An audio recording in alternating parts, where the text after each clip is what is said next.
C'est la pire tempête qu'a connue le Vietnam en 30 ans. Après avoir balayé le Laos, la Thaïlande, la Birmanie et la Chine, le typhon Yagi a fait d'importants dégâts dans les villes et villages vietnamiens. Selon des médias d'État, le dernier bilan est de 179 morts et de 145 disparus dans tout le pays. Le nord a été frappé le plus durement. La tempête tropicale Yagi a frappé le Vietnam de plein fouet, avec des rafales dépassant les 150 km/h et des inondations destructrices. À Hanoï, la montée du fleuve Rouge a conduit à l'évacuation de centaines de personnes.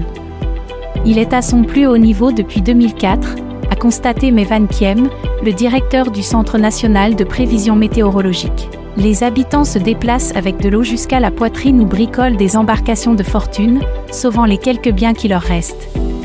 Des milliers d'habitants ont dû être évacués de la capitale.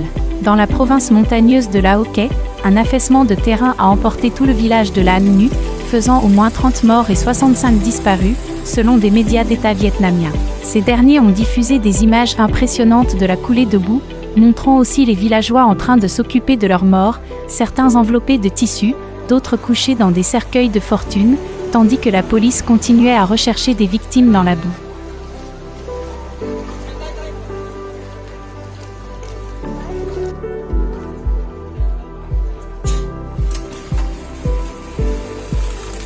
Menace d'éboulement et de crues subites.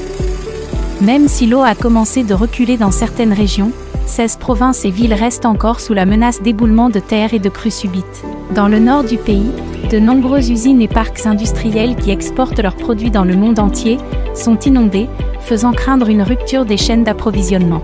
Selon une étude parue en juillet, les typhons de la région se forment désormais plus près des côtes, s'intensifient plus rapidement et restent plus longtemps au-dessus des terres en raison du changement climatique.